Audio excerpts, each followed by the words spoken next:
Hey everybody, this is the Sliders Review, and I'm here today to talk to you about Freedom. This show came out in 2000. It's been that long. And it came out on UPN. And it's one of those short-lived UPN shows because it only lasted for one season due to low ratings. They put it in the Friday night death slot. And a lot of shows on UPN could not find their footing before they got canceled.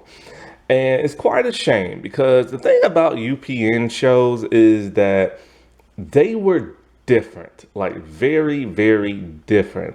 Some were action. Pat Moore was covert, like Black Ops type shows. Some had like sci-fi elements to it. Some were comedies.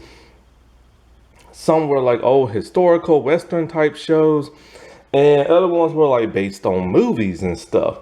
And it wasn't really until Star Trek Voyager to where, UPN finally found out the type of shows that they wanted and things like that. There was another show, I can't remember the name of it. There was also another one called like 7 Days that lasted for a good while. So it took a good while for most shows to find their footing, but other shows like Level 9 and this one just could not. Every good couple of decades or so, I forget about this show. And I'm just kind of like, oh, what's the name of this show? Like, I remember the people that was in it, but I couldn't ever remember the name. And so it takes me a while. But then all I have to remember is that guy from what was it? That Eddie Winslow dude from Family Matters, and then I just look up his like information, and I'm able to find the name of this show. And the show was supposed to have 13 episodes, but due to low ratings, it only aired 7. The rest actually aired international in places like Brazil and everything.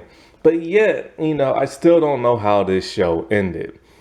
And the odd, strange thing about it is that a lot of old UPN shows that did not do well are actually on Tubi right now. I'm like, holy crap, I remember that show. Like, but most it's just the drama shows, the drama and the action shows are on Tubi, none of the comedies and stuff. And I'm just kind of like, man, how come they won't put this one on there? Because I would really like to see those last couple of episodes and stuff, because I really want to know how it ended, and I wanted to know if the show was getting better or was it just going to stay the same. Now, when I say that this is a product of its time, like this came out in the 2000s, right? The Matrix was well out by then. And a lot of TV shows were trying to copy the Matrix.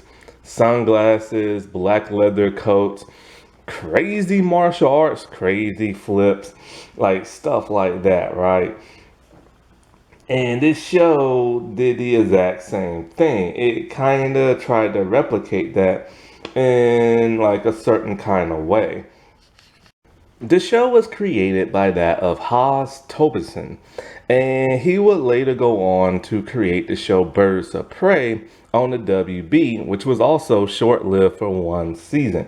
And the crazy thing about that is like this show was on UPN, Birds of Prey was on WB, and years later, the UPN will later become the CW. And ironically, the CW is struggling right now, and they are getting reworked and looking totally different and stuff like that. So, like, this show was really interesting and really unique, and back to it being a product of its time. See, this show is a show that, like, many people have seen before. It's like a covert ops type show, a type of spy espionage type show, And those type of shows have been done to death in America, all the way back to like the 70s and the 80s, and even in the 90s. See, Covert spy type shows have been like done a dozen. Like there's so many. There's La Femme Nikita. There is Level 9. There's Acapulco Heat. There's VIP. There is what's the other thing called? Person of Interest. I'm trying to think of another She Spies. There's something else from like the 90s I remember. Let's see. Oh, High Tide. Ooh, I love High Tide. And there's older stuff like Charlie's Angels, the A Team. There's Teen Knight Rider. There's Knight Rider. There was something else that I remember. I think I might have used to watch. I can't remember. Oh, there was Viper. There was just like so many, like, throughout like the decades and stuff. But most of them don't air on broadcast TV. And most of them actually air syndication. And during syndication, man, oh man, if you didn't have cable back in like the day, syndicated TV was your best friend. And so like a lot of these spy type shows, covert type shows, there's even Secret Agent Man that was on UPN that was short lived. And so all these type of shows will normally do better if it's syndication and stuff. I don't know why, it just is. But when they go to broadcast TV, then normally they don't do very well. Also, putting it in the Friday night time slot is never a good thing. However, the bad thing about this show is that, like,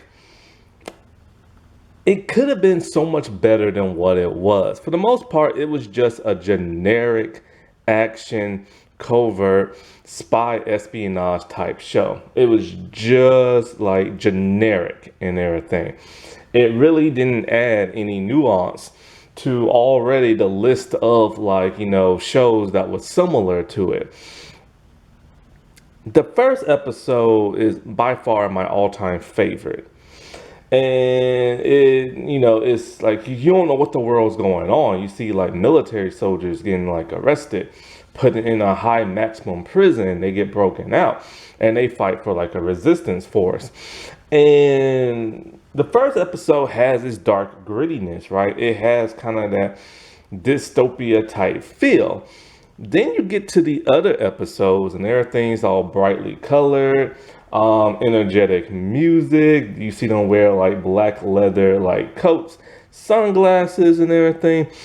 And then it's kind of like, well, what happened to like, that first episode look, feel, and vibe? And so after that, it just becomes generic. The missions they go on, you've seen them before. It's nothing new. And on top of that, they had some crazy, amazing fight sequences and stuff. It was literally, it felt like the Matrix. Like the action was always cool. But the craziness of the action is them like running downside like buildings. Like they will rappel down the building but face down, just running and stuff. I'm all like, what?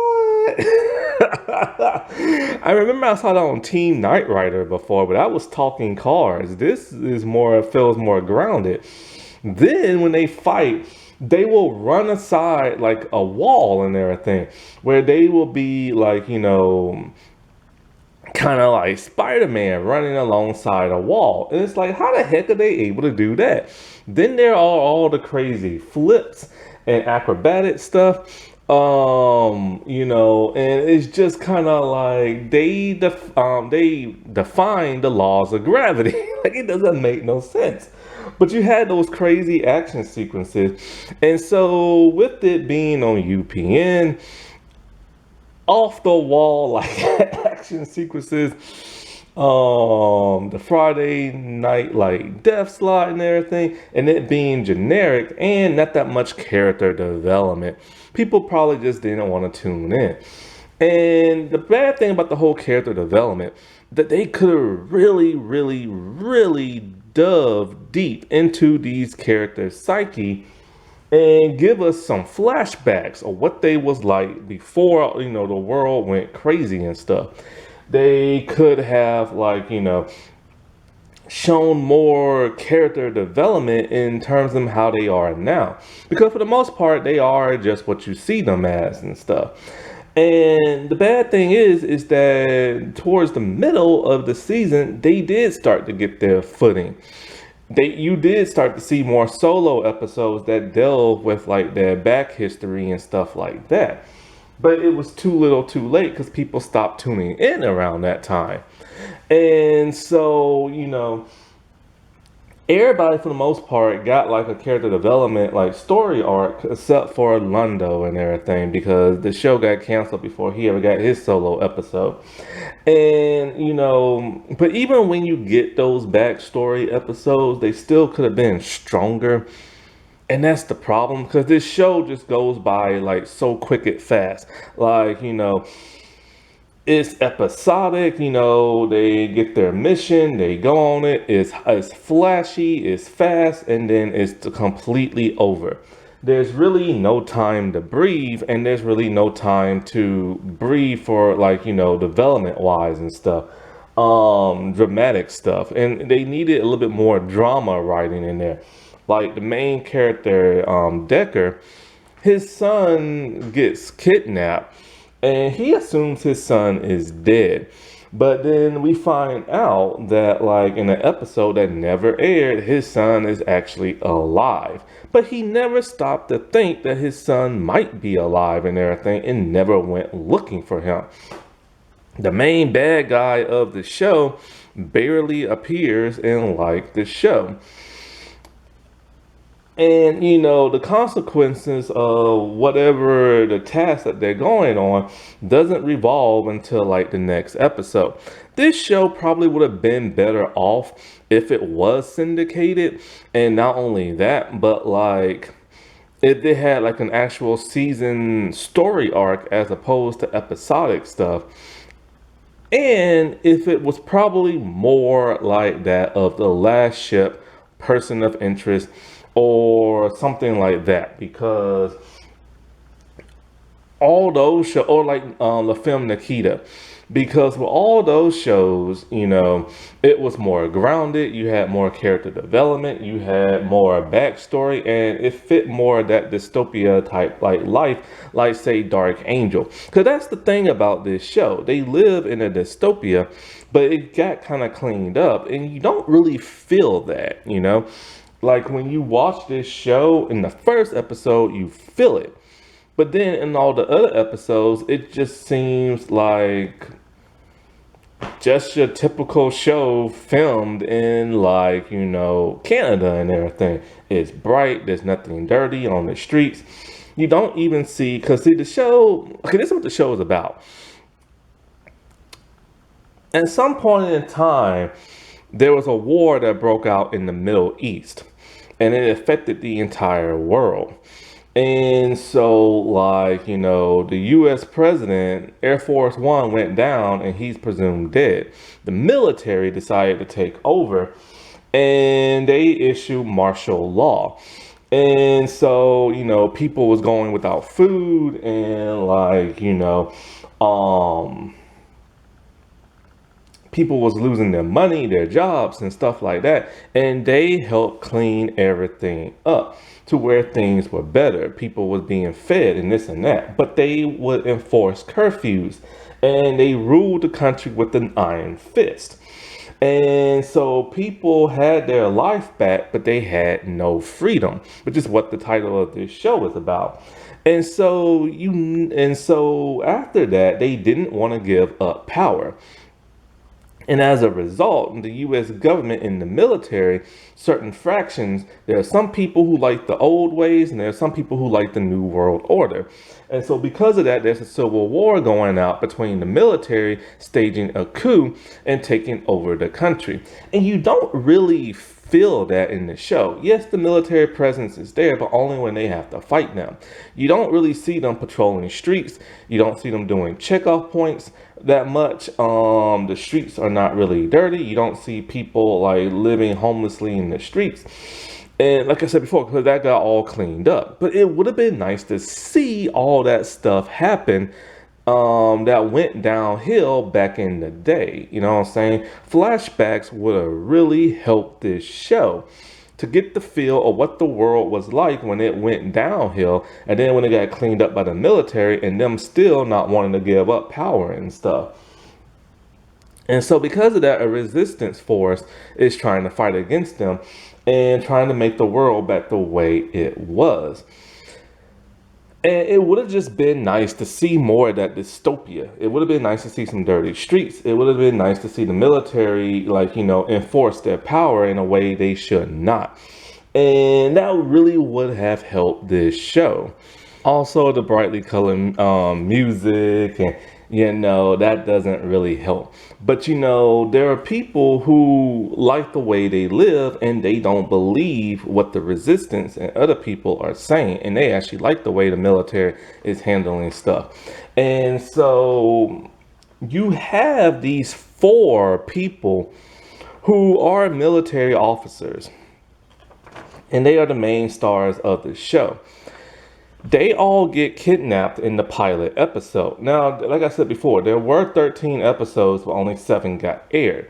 And there are 2 different pilots. One we got to see and one we did not. The pilot got reshot with the same stars and stuff. What is the unaired pilot like? I have no idea. There's no way to find it. You can find 7 of these episodes on YouTube, but it's kind of hard. But I'll link it below if I can re-find it and stuff. And so, like, these 4 people were military officers. 3 of them, we know exactly what type of military officers they are, but the last one, we have no idea. Maybe they explained it in one of the unaired episodes.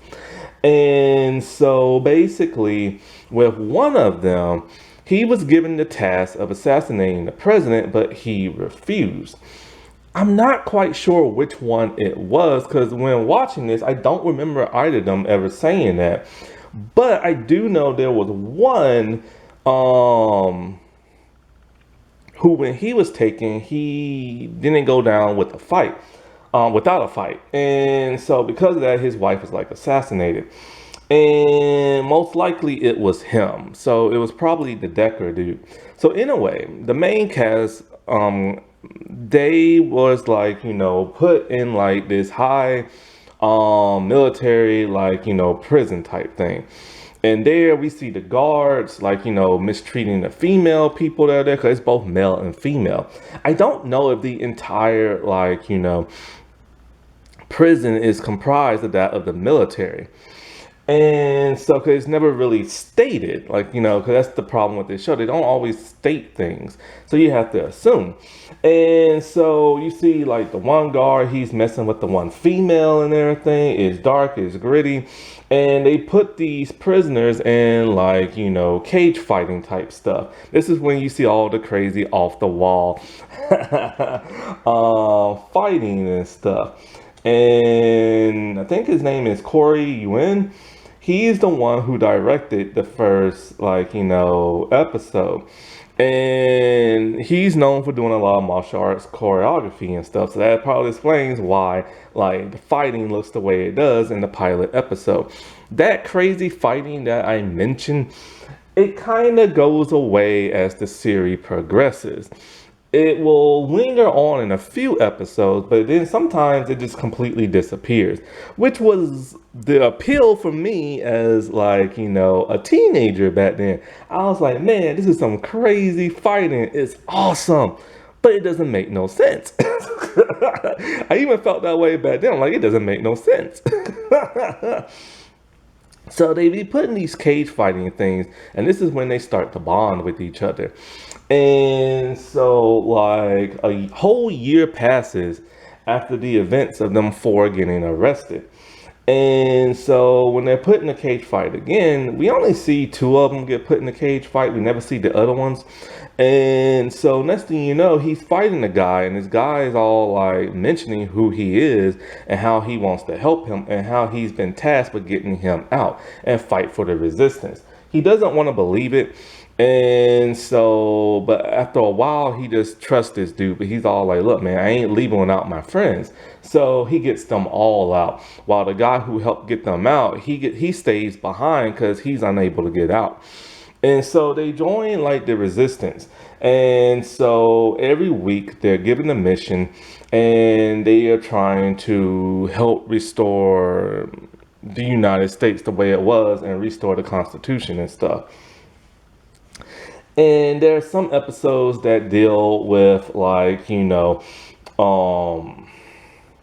this like super virus that was cooked up, that was stolen by the military. And there's like this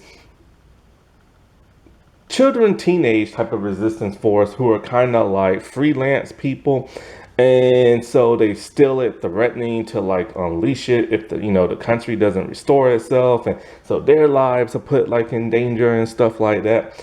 And like some of the members get like exposed, and they have to find like the antivirus cure and stuff like that. And so then there's another episode where this one man, he helped steal money from the government because he worked for like the National Reserve, something like that, and he helped steal money and give it to that regime. That's the name of like the evil like military force and stuff, the regime. And so like he helped steal money for them, but now he wants to switch sides and everything. So like the team helped gets him and his family out and stuff like that, to like a safer place. Then you have like these like four, I don't know what they are, but they're like these they're like 4, 5, or 6 like very important people. And they have to be flown to like this safe zone type place. But one of the members of the group is killing people all one by one, but they don't know who. And so it turns out to be one of the resistance fighters' friends who has turned and everything. You have like another episode where it's like this drug that are called like stingers. I'm not really quite sure what the heck that is about, but like it's like this liquid paint. You can put it on your face and it absorbs through your skin and you go kind of like crazy and stuff.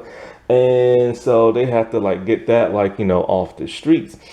There is another episode where like an old time resistance member, he gets captured, so they have to rescue him and the rest of the resistance and blow up the boat that's like on there and stuff.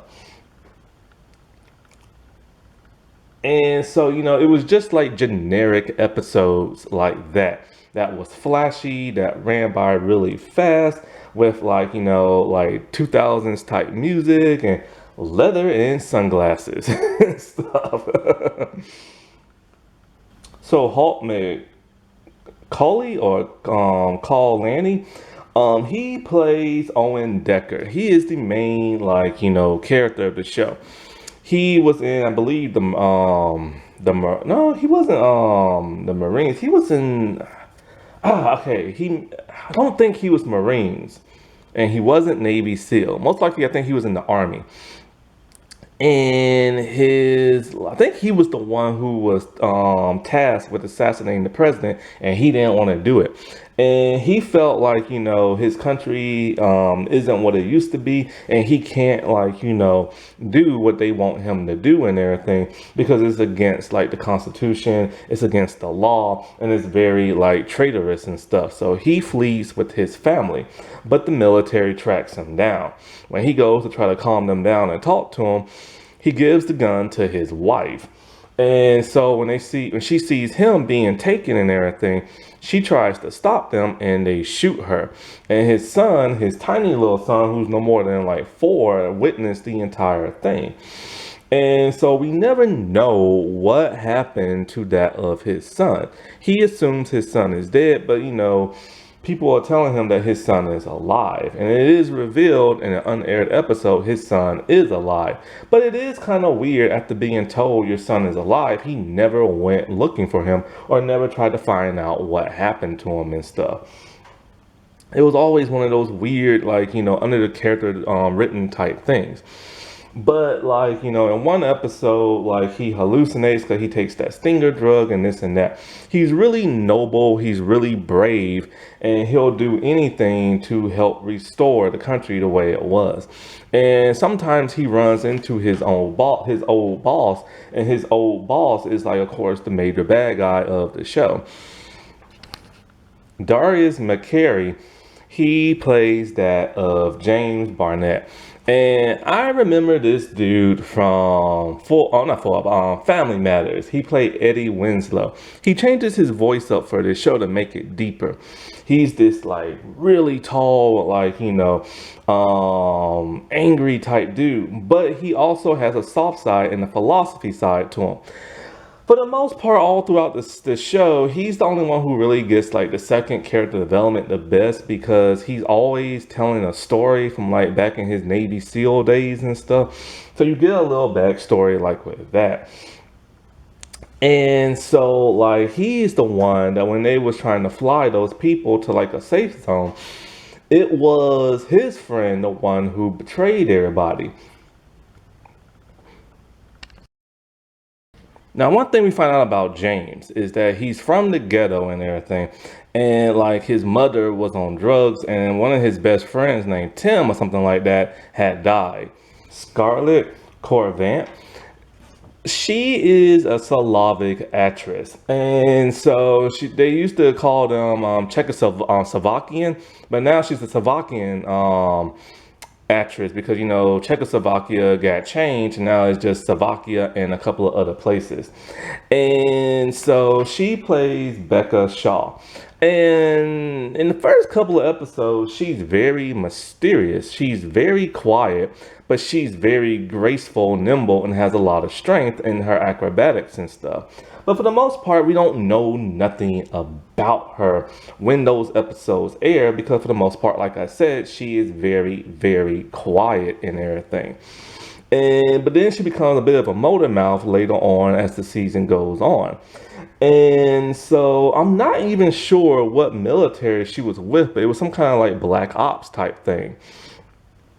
And so, like, one episode, her brother is part of the resistance, and she has to free him and help blow up a boat. And we find out that, like, her mother had cancer and died, and her brother was a pain in the butt and got kicked out of the house. But she had no idea whatever happened to him because he never kept in contact.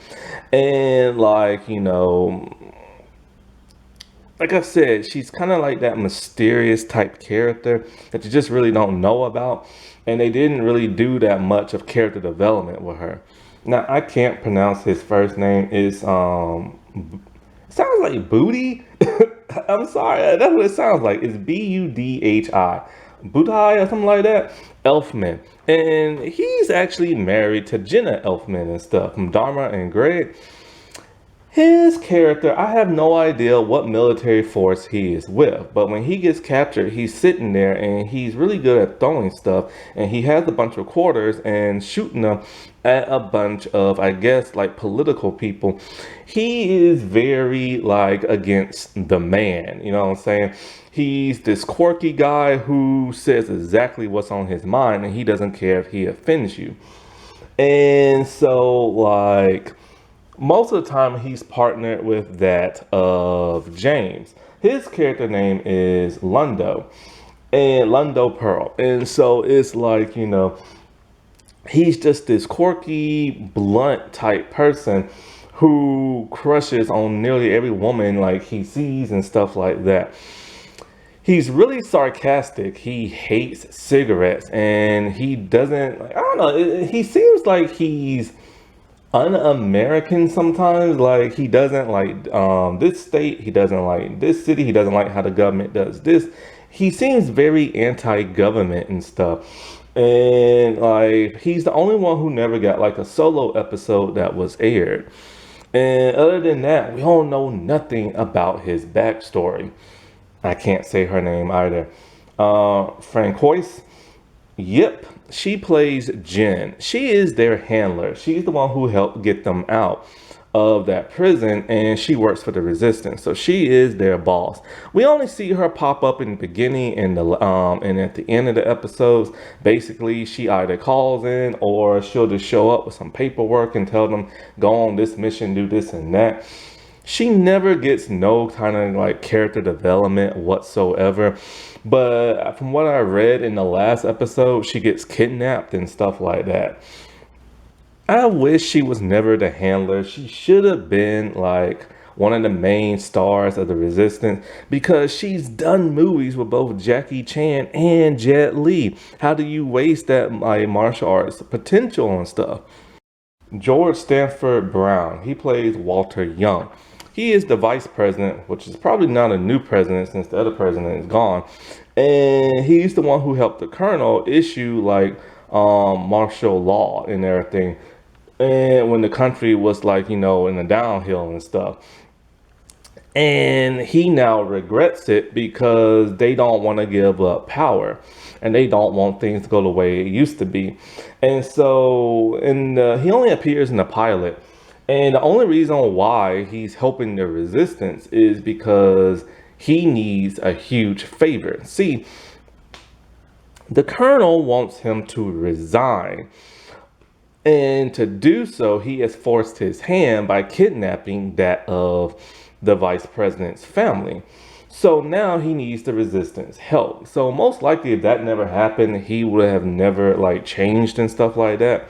And so in the first episode, after they're free, they find out the location of where the family is and they rescue them and stuff. After that, we never hear from the dude or never see him again. James Morrison plays Colonel Tim Devon. And so like, he is the main bad guy who has taken over the country and doesn't want to give it back up. We rarely see him in the show, but he rules with that of an iron fist. And a lot of the military works for him. And he is also Decker's former boss. And he has that of Decker's son. Now, this show had a lot of guest appearances and stuff from a lot of people you might recognize. So Vern Troyer, may he rest in peace, he plays kind of like this like drug boss type dude who's money laundering and stuff like that. And he was really cool. They had him like black leather, sunglasses. He was kind of like a pimp a little bit and everything. I really miss this dude. It's so sad he died. Joanna Garcia, I had no idea this was her back in the day. She's from that show Reba. She was like a teenager on this show. So basically her family, her dad is the one who took all that money and wants to get his family safe. But she doesn't like the resistance and doesn't believe a word they say. So she starts to try to escape whenever they try to get her to safety and stuff. WWE Terry Reynolds and everything, she plays her mother. And this was back when WWE SmackDown was on UPN. So a lot of their stars started making guest appearances on UPN shows. The Godfather, Ivory, and The Rock all appeared in WWE shows along with The Big Show. And Terry had an actual main role in this episode, playing the stepmother to that of Joanna's character. Adrian Holmes, who plays the new Philip Banks on the Bel Air show on Peacock, he was the one who was friends with James and portrayed all those people killing them one by one when they had to be flown to this safe zone.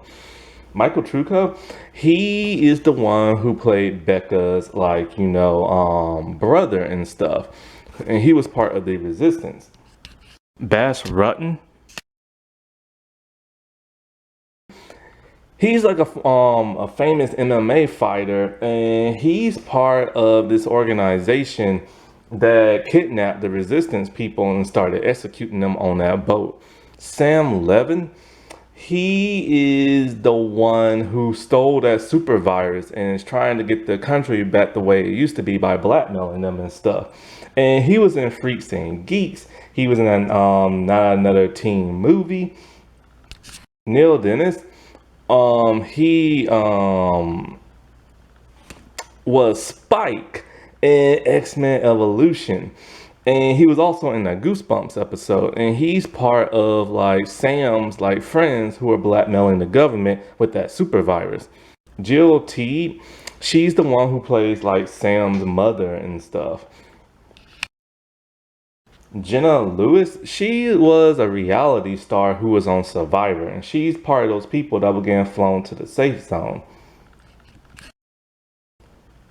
Kelly Waymeyer, she sadly passed away in 2003, just 3 years after this episode aired. And she's appeared in some Star Trek shows and stuff. Her character, well, see, one thing when the resistance was trying to get like these codes for like something, they ran out of a building and they ran into her and they stole her car, but they took her like captive and everything for some bizarre reason. They even took her back to their home base, which made no sense. So of course she doesn't believe in the resistance and she keeps trying to like turn them in and everything, but then she realizes that the military doesn't care if she knows them or not. They try to take her out to silence her and stuff.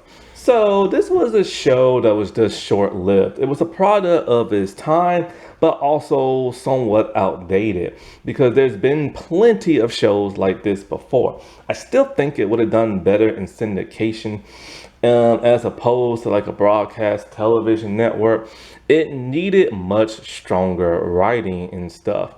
Because the dude, like I said, wrote Birds of Prey, and Birds of Prey was okay, but it wasn't great. And like, it's just one of those things that, just needed to find its footing, but it just never could. Alrighty, well, I'll talk to y'all later. Bye.